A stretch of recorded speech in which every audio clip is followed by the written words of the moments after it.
My name is Eric Shabazz, and you're listening to the Invisible Hand Podcast. The world's ran by human nature, self-interest, and power. Let's get into it.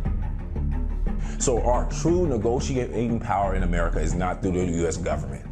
It's not through a political party. And if it's through a political party, it'll be a political party based around your most important input into the U.S. economy, which is your labor. I want to talk to you about how a U.S. Labor Party is the solution and future of America. So I'm going to walk you through very quickly how a Labor Party will get to the core of wealth inequality in America, and it would finally put the power into the people's hand. And I'm gonna take a little while to break this down, but I'm gonna give you a high level understanding right off the top before I get into the details. And so the whole point of government intervening in any market or any political or any law is to ultimately create more equity for the citizens, right? So if you think about the biggest problem in America, hands down, is the distribution of wealth, right? You have a small percentage of the wealth into a very small percentage of the people's hand, while everybody else is working every day, living paycheck to paycheck.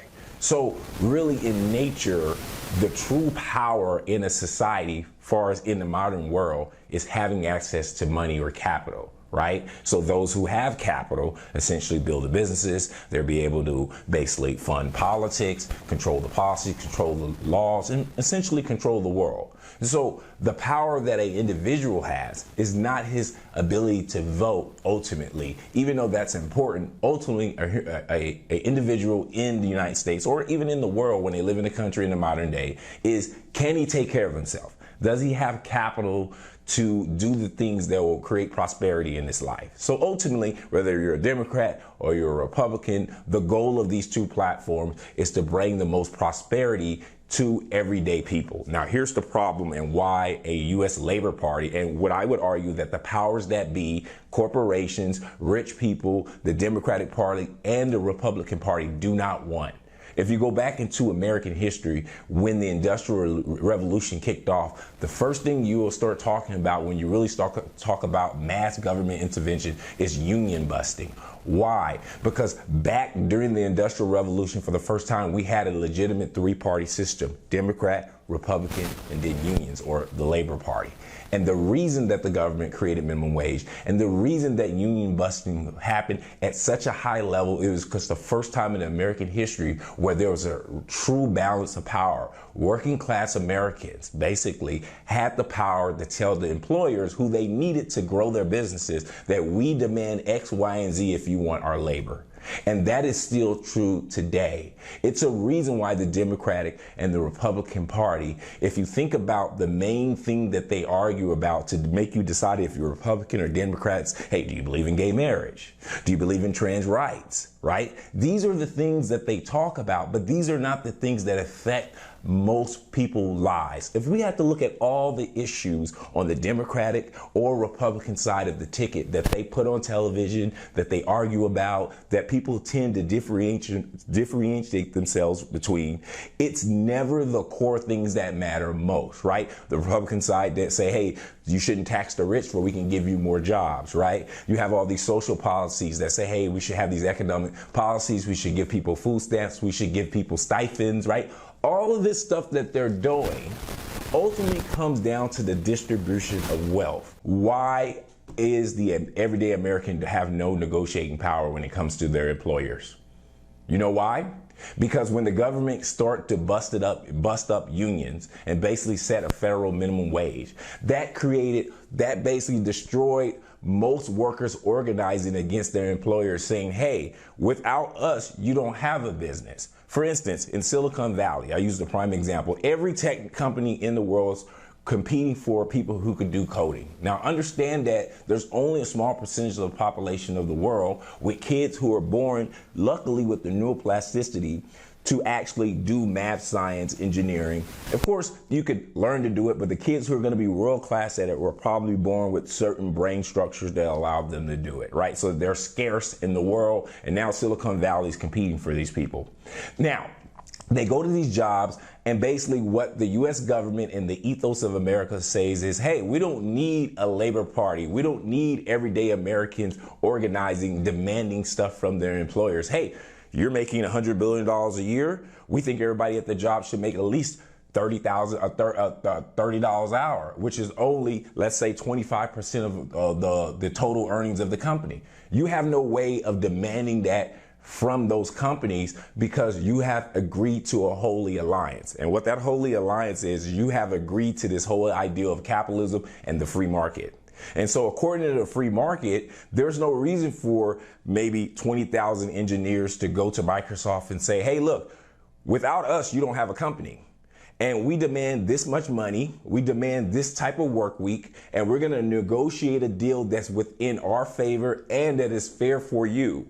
So instead of 20,000 engineers going to Microsoft and negotiating this, because Americans and America has accepted this ideal of the free market, then we say we don't need to do that because if they don't pay me, some other firm will. But that's a mistake because for every engineer, there's a low wage worker who works at UPS and McDonald's who do not have this market power, who need a job, who doesn't have the type of leverage a high technical engineer has that everybody basically is sought after. So let's get to the great point of all and why ultimately a Labor Party will be the future and why a Labor Party will actually be the one thing that can redistribute wealth once and for all. If we had a Labor Party and let's say 1/3 of the entire population of the U.S., 100-something million people were a part of a Labor Party. I'm talking about a unified Labor Party, just like the Democratic Party or the Republican Party. It's not based around one particular industry. This Labor Party needs to be based around only the fact that we understand that the central issue of the distribution of wealth is labor. Now, once we have a Labor Party, that means that what we advocate is negotiation, just like the NBA, or collective bargain agreements, just like unions, that when you work with different industries and companies and corporations, that we basically negotiate a better deal. Hey, Apple, Microsoft, Facebook, Amazon, without us, the labor, you have no business. So the trade-off should be, right? If you want my labor and your company's producing excess returns, I mean, lots of money, that our lifestyles should be at a certain standard. And what our platform in labor should be based around is improving every person in the country's standard of living. So what we should do as a U.S. Labor Party, and our main platform should be based around standard of living. Let me tell you why that solves the problem of distribution of wealth. Because when you leave it up to the government is going to intervene into markets. They're going to tax corporations, and they're going to say, we're going to take that money and we're going to invest it into industries and grow jobs, et cetera, et cetera. I have no problem with the government doing that. However, a lot of that money that the government actually takes through taxes don't end up in the working class people's pockets. And so the best way to raise all boats in general is create a political party based around labor where corporations and jobs, ultimately the stuff that we make our money off, whether you're in the middle class or you're a corporation, they have to actually actively negotiate, and we make sure that we stand together as one party to say, hey, if you want our labor in Texas, right? So if 1/3 of all workers in Texas were part of the Texas Labor Party, that means that 90% of the companies in Texas, if they want local workers to show up, they're going to have to negotiate a better deal, whether that's a 4-day work week or whether that's a high proportion of the profits. So I give you an example. When it comes to the distribution of wealth, majority of the wealth in the world is produced by businesses, corporations, industries, and finance. So when we start talking about this idea of distribution of wealth, far as the wealth that's getting generated, instead of having governments trying to allocate this money, we can negotiate for a large percentage of the profits that the labor, everyday workers, middle class, working class people are producing for these companies. So for instance, Apple, if they're producing $100 billion a year, right, of excess money, and the average Apple worker, let's say, is making $60,000. And let's say that $60,000 for the average Apple worker, right, only makes up 10% of the overall profit that the company makes. Then we could go to Apple and say, here's the deal. If you want us to continue to work for you, here's what we want. We want X, Y, and Z, and we want 25% of all revenues that ultimately we produce. And let's say those 25% of those Apple revenues per year drives up their average salary for their worker from $60,000 to $90,000. So now you have just redistributed wealth on the ground level to the people who matter without having government intervention, without having a government tax, without having somebody allocate, without any social programs, without any incentives. You have put money directly into the people's pocket that matters. Now that people have more money in their pocket, now they can have more self-determination. If they want to invest in charity, if they want to do other things and spend that money in the market, then the government can tax everyday citizens a smaller amount. Now that we have labor parties giving everybody more money, we can reduce the amount of taxation that comes from the government, slightly shrink the government, and have the government only focus on policies and things that are not related to everyday people working. So for instance, the government, instead of worrying about redistributing wealth and taxing the corporations in order to create incentives to put money in people's pocket, they can focus on what the government is really there for: laws, ideology, foreign policy, military, all these things that we need governments for, and we can shrink and get them out of the hands of artificially redistributing wealth, because they do not do it well and they're corrupt. So if you think about it, across the entire U.S., if all corporations, all small businesses were beholden to the actual people who produce money for them, for every entrepreneur, Elon Musk, Jeff Bezos, Bill Gates, they're one person, right? And I have no problem with Elon Musk making $300 billion. So I'm not trying to create a system where if you create a great company like Elon Musk did, then you can never, make $300 billion. But let's be honest. Even if Elon Musk, instead of made $300 billion with Tesla right now, and made $100 billion, and everybody at his company, everybody, or at the minimum made $100,000, because that company and what they're doing was so successful in America that everybody in that company made $100,000. Let's say that happened, right? Instead of Elon be worth $300 billion, he might be worth $100 billion. I think that's still an incentive if I'm a young person one day that want to start a company to still start that company. I could be worth $100 billion instead of $300 billion. But if you think about it, all boats are lifted. Think about all the gifted kids out there who would never make more than $50,000 a year who could have started a company, who could have went into math and science. If we lift all boats in America, the talent that exists in the hood, in poverty, in the Rust Belt states, in North Carolina, South Carolina, there's a lot of other people other than the elite, other than really, really smart kids who are lucky, that have ideals that can push this country forward. That if they're able to make, let's just say hypothetically, we instituted a labor party and we realize that America is one of the richest countries in the world. I think we have like a net worth of $270 trillion overall valuation of the U.S. Not the U.S. economy and all assets, right?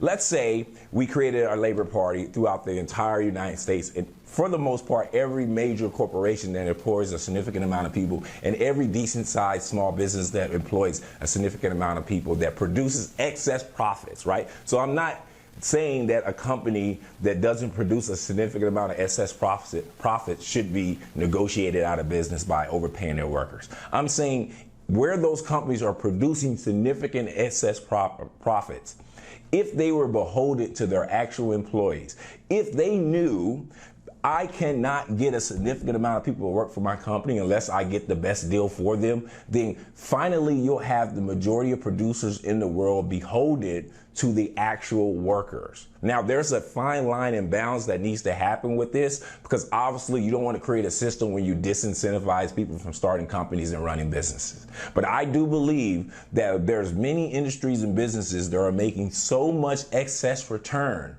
that basically that is the cause of the basically wealth inequality, that many industries are making so many excess returns off the back of lowering labor. Do you know one of the number one cost centers of a business is labor? You know the number one way a company reduces cost of business?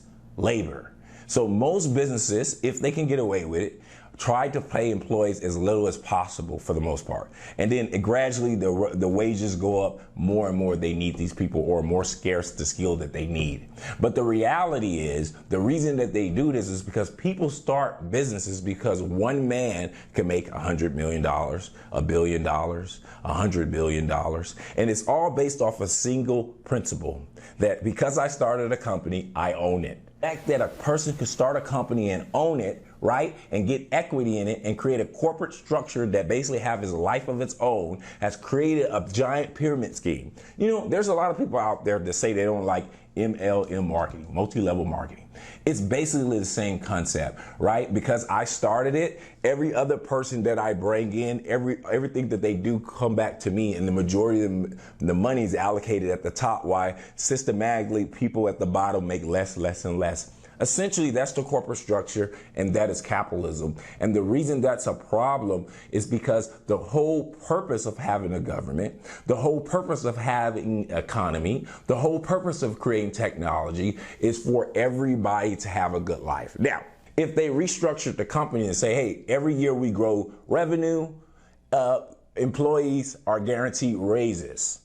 And so you can incentivize this stuff through negotiation, collective bargaining agreements to say, hey, if you're producing X amount of revenue, you can negotiate this, 25% of all revenue should go to the employees as far as within their salaries. So if that means that the company started, 5 years ago and everybody on average is making $40,000 a year, and then through the hard work and direction of managers and the efforts of employees who have a collective interest in the business, worked super hard, then Apple grew revenue to double. Now everybody in the business now, instead of earning $40,000, is earning $65,000.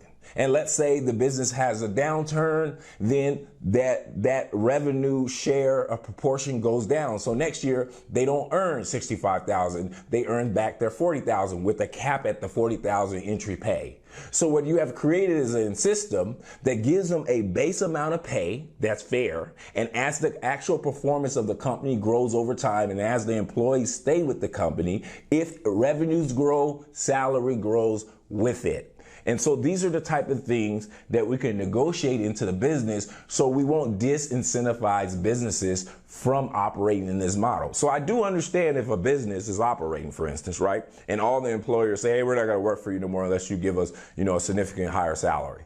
And so the business might say, yeah, if I give you a bigger salary, right, I'm going to make less profits. I'm going to have less revenue left to actually invest in R&D and grow the business. So I understand that. And that's why we have to create an incentivized structure where the employees' performance, their innovation, their entrepreneurship, their willingness to help the business grow and move forward, everybody benefit, not just the executive team, the entire company from the top down. And so if you do that, you'll have a fundamental restructuring of wealth on the most fundamental level, which is labor. Now, this is stuff that the U.S. government is going to have to work out. This is something that basically whoever in the future, maybe me, I don't know, that starts a Labor Party needs to think about as far as our platform. But what I do know, and I'm going to get to the biggest point of all, in America, the Democratic Party and the Republican Party has been designed to basically bamboozle you.